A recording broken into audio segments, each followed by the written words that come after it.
اعوذ باللہ من الشیطان الرجیم بسم اللہ الرحمن الرحیم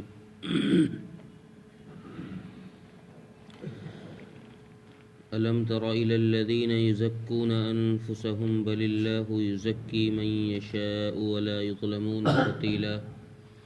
انظر کیف یفترون علی اللہ الکذب وکفى به اثما مبینا.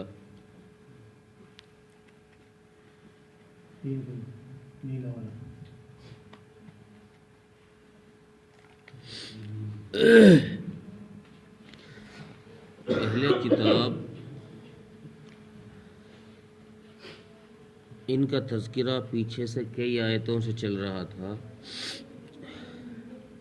اور اس سے پہلی آیت میں اللہ تبارک و تعالیٰ نے یہ بات صاف کر دی کہ ہمارے یہاں شرک کی کوئی گنجائش نہیں، شرک والے کو ہم نہیں بخشیں گے کسی بھی حال میں، اس کے علاوہ کو ہمارا جی چاہے گا جس کو چھوڑ دیں گے، جس کو جی چاہے گا پٹائی کریں گے، سزا دیں گے.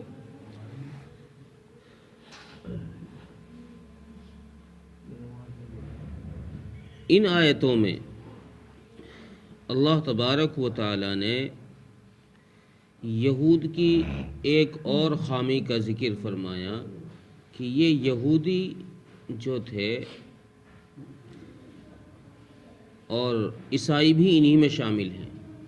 اہل کتاب میں، چونکہ ان کے پاس بھی انجیل آئی ہے، عیسائیوں کے پاس بھی، یہودیوں کے پاس تورات آئی ہے، تو دونوں اہل کتاب ہیں. قرآن کریم نے ان کے کئی جگہ پر اقوال ذکر کیے ہیں کہ یہ لوگ یہ کہتے تھے نحن ابناء اللہ و احباؤ، کہ ہم تو بھائی اللہ کے محبوب بندے ہیں، برگزیدہ بندے ہیں، چہیتا ہیں، ہم تو اللہ کے بیٹے ہیں. گویا کہ باپ اپنے بیٹے کو تھوڑی سزا دیتا ہے غلطی پہ، اور ہماری غلطیاں تو ایسی ہوتی ہیں جن کو ہم دن میں کرتے ہیں ان کو رات کو اللہ معاف کر دیتے ہیں، اور جن غلطیوں کو ہم رات میں کرتے ہیں وہ غلطیاں ہماری دن میں معاف ہو جاتی ہیں. تو ہم پہ تو کچھ ہے ہی نہیں، ہم تو بالکل پاکیزہ اور مقدس لوگ ہیں. اور دوسری بات یہ کہ ہم چونکہ نبیوں کی اولاد ہیں، ہمارے باپ نبی، دادا نبی، پردادا نبی، ہمارے تو نسلوں میں نبی چلے آ رہے ہیں، ہم تو خاندانی نبیوں کے وارث ہیں، تو ہمارا کوئی اتنا بڑا مسئلہ نہیں ہے، ہم تو بالکل اللہ کے قریبی ہیں. تو ہم سے اگر کوئی خطا ہو گئی، کوئی گناہ ہو گیا تو اللہ یوں ہی چٹکیوں میں معاف فرما دیں گے. اور یہودیوں میں سے بعض تو یہ کہا کرتے تھے کہ یہ جو عام انسان ہے نا، قرآن نے ان کے ایک مقولہ نقل کیا ہے، وہ کہتے تھے جو یہ ہیں غیر یہودی، غیر عیسائی، یہ تو بس انسان کی شکل ہے ورنہ جانور ہے، شکل انسان کی ہے ہم جیسے. اور یہود کے علاوہ جتنے لوگ ہیں ان سب کے بارے میں ان کا قول یہ تھا کہ یہ تو انسانوں کی شکل لیے ہوئے ہیں، ویسے ہے حیوان. اب یہ جب حیوان ہیں تو ان کے ساتھ چاہے جو کرو تم پر کوئی عذاب نہیں، چاہے ان کا حق مار لو، ان سے خدمت لے لو، ان پر ظلم کرو، کوئی بھی زیادتی تم ان پر کرو، یہ گویا تمہاری خدمت کے لیے ہی پیدا کیے گئے ہیں، اس لیے تم پر کوئی گناہ نہیں. اللہ تبارک و تعالی اس پاکیزگی کے بارے میں کیا فرماتے ہیں کہ آدمی قرآن کریم کی اس آیت میں اللہ تبارک و تعالی نے اس بات سے صاف انکار کیا ہے کہ کوئی شخص اپنی تعریف کرے، اپنی بڑائی بیان کرے، کوئی شخص اپنی بڑائی بیان کرے، اپنی تعریف کرے. قرآن کریم نے اس سے روکا ہے، اور مفسرین نے اس کی کئی وجوہات لکھی ہیں. ایک وجہ یہ بھی لکھی ہے کہ اپنی تعریف کرنے سے انسان کے اندر کبر آتا ہے، بڑائی آتی ہے، اور جب بڑائی آتی ہے تو گویا وہ اپنی بڑائی کی تعریف کر رہا ہے، اس سے اس کے اندر عجب پیدا ہو رہا ہے، تو اصل جو ممانعت ہے اپنی تعریف کی نہیں ہے، وہ اصل ممانعت کبر کی ہے، بڑائی کی ہے، کہ اس چیز سے بڑائی پیدا ہو رہی ہے، تو اس لیے قرآن نے روکا ہے کہ یہ انسان اپنی بڑائی کی تعریف کر رہا ہے۔ دوسری ایک وجہ مفسرین نے لکھی ہے کہ جو شخص اپنی تعریف کرتا ہے تو اس کو تو یہ حق ہی نہیں پہنچتا کہ میں اچھا ہوں یا برا۔ کیوں؟ اس لیے کہ خاتمے کا تو اللہ کو پتہ ہے، کس کا خاتمہ کس حال پر ہونا ہے، کس کی موت کس حال پر آنی ہے۔ کتنے سارے لوگ وہ ہوں گے کہ داڑھی ٹوپی سر پر ہے لیکن اندر سے خالی نکلے، وہ موت کے وقت کچھ بھی نہیں ان کے پاس میں۔ حدیث میں آتا ہے کہ قیامت کے دن کتنے سارے تمہیں ایسے لوگ دکھائی دیں گے جو تم کو دنیا میں ایسے لگتے تھے کہ بھائی بڑا اللہ والا ہے، جسے دیکھ کر انسان یہ سمجھ لے کہ بھائی یہ تو اللہ والا ہی ہے، اللہ والے کے علاوہ کچھ نہیں ہو سکتا۔ تو ایسے لوگ تمہیں نظر آئیں گے کہ وہ منافقوں کی اور کافروں کی فہرست میں لگے ہوئے ہوں گے۔ تو ان سے جب سوال ہوگا تو بھائی تم تو حاجی جی تھے، تم تو نمازی تھے، یہاں کیسے پہنچ گئے؟ تو کہیں گے کہ بھائی ہمارا اعمال بد کی وجہ سے موت سے پہلے ہی ایمان سلب کر لیا گیا، ایمان چھین لیا گیا۔ تو اس لیے فرماتے ہیں مفسرین کہ بھائی خاتمے کا تو اللہ کو پتہ ہے، جب اللہ کو علم ہے خاتمے کا تو پھر تم تعریف کس بات پہ کر رہے ہو؟ تم کیسے کہہ رہے ہو اپنے آپ کو میں اچھا ہوں؟ تو اس لیے قرآن کریم نے اس چیز سے روکا ہے کہ کوئی آدمی اپنی تعریف نہ کرے، اپنی بڑائی نہ کرے۔ یہ اللہ کو پتہ ہے کون اچھا ہے کون برا ہے، چونکہ پاکیزگی جو ہے اندر کی طہارت، بل اللہ یزکی من یشاء، یہ اللہ کے اختیار میں ہے۔ اللہ جس بندے کی چاہتے ہیں اندر سے صفائی کر دیتے ہیں اور اس کو مقدس بنا دیتے ہیں۔ کسی کو نبوت کا تاج پہنا دیا، کسی کو ولایت کا تاج اڑھا دیا، کسی کو ولیوں کا بھی سردار بنا دیا، کسی کو ابدال بنا دیا، کسی کو غوث بنا دیا۔ یہ تو اللہ کے اختیار میں، بندے کے اختیار میں تھوڑی ہے۔ تو اس لیے فرمایا کہ جو اللہ تبارک و تعالیٰ کی طرف سے عطا کی ہوئی چیزیں ہیں یا اللہ کے اختیار سے جو چیزیں مل رہی ہیں اس میں تو بندوں کا کوئی دخل ہی نہیں ہے، وہ تو اللہ تبارک و تعالیٰ جس کو چاہتے ہیں عطا کر دیتے ہیں۔ تو پھر تمہیں اترانے کی کیا ضرورت ہے؟ تمہیں اس کو اپنے لیے کریڈٹ دینے کی کیا ضرورت ہے کہ بھئی یہ تو میں نے اپنے اختیار سے کر لیا یا میں ہوں یوں۔ اور اگر ایک وجہ مفسرین نے یہ بھی لکھی ہے کہ اگر تم خود اپنی تعریف کرو گے تو اس تعریف سے ایک کمی یہ بھی پیدا ہوگی کہ ہر انسان کو اللہ تبارک و تعالیٰ نے ناقص پیدا کیا ہے، کامل کوئی انسان نہیں ہے۔ ناقص کا مطلب کہ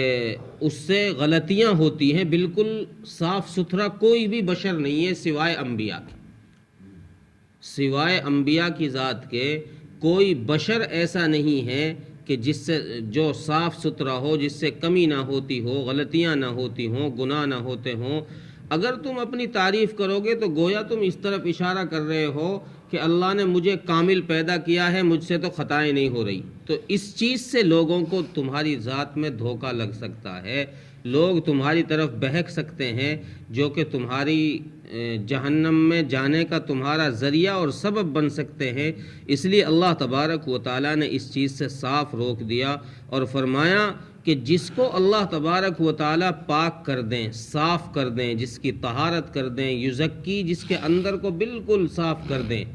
جس کو اپنا ولی بنا لے، تو فرمایا ایسے لوگوں پر ولا یظلمون فتیلا، ذرہ برابر بھی ان پر ظلم نہیں ہوگا، اتنا بھی ظلم نہیں ہوگا۔ فتیل کہتے ہیں کھجور کے اور گٹھلی کے درمیان میں جو ہلکا سا چھلکا ہوتا ہے، پتلی سی چادر پردہ ہوتا ہے، اس کو کہتے ہیں فتیل۔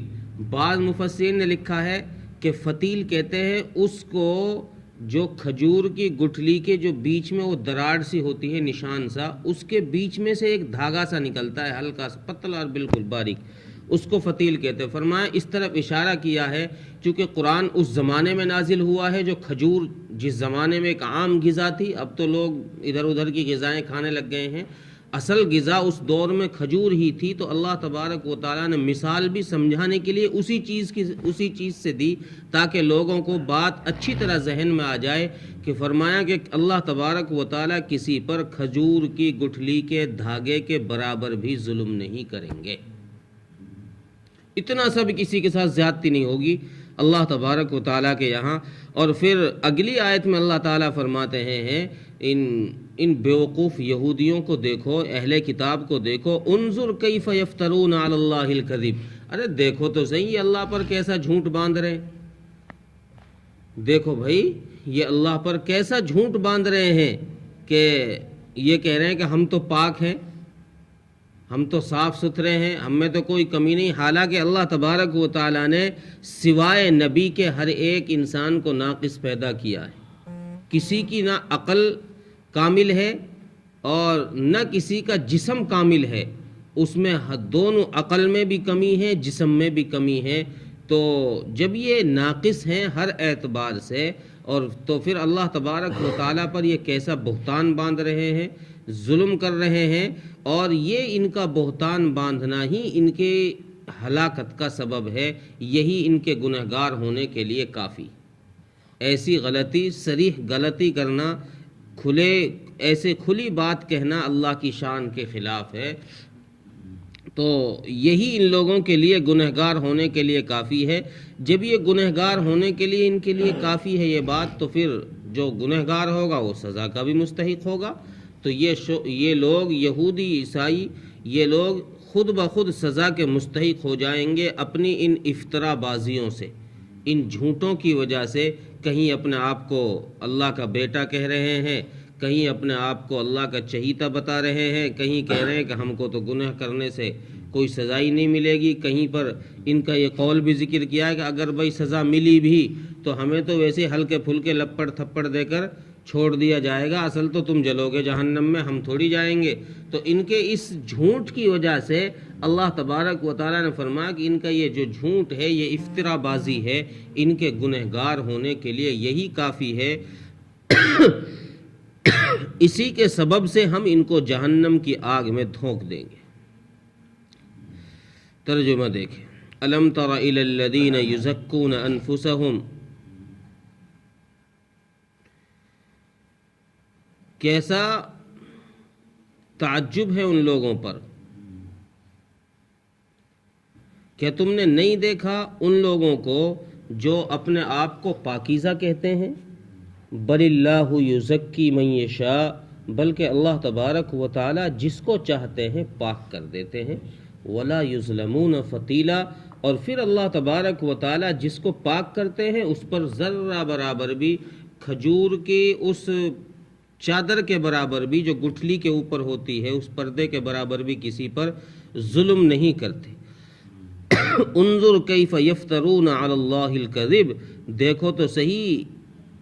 ان لوگوں کو جنہوں نے اللہ پر افطرا باندھا ہے، جھوٹ باندھا ہے۔ وکفا بہ اسما مبینا، اور ان کے صریح گنہگار ہونے کے لیے یہی بات کافی ہے۔ اللہ تعالیٰ عمل کی توفیق۔